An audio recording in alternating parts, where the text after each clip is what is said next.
Guys, today I will talk about how can you disable this sign or know how you can do that on your Slack app. We're going to figure out the solution or know how you can do that on your app.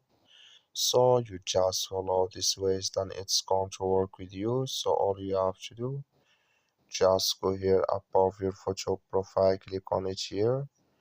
So then it's going to take you to this list. It's going to show for you like this.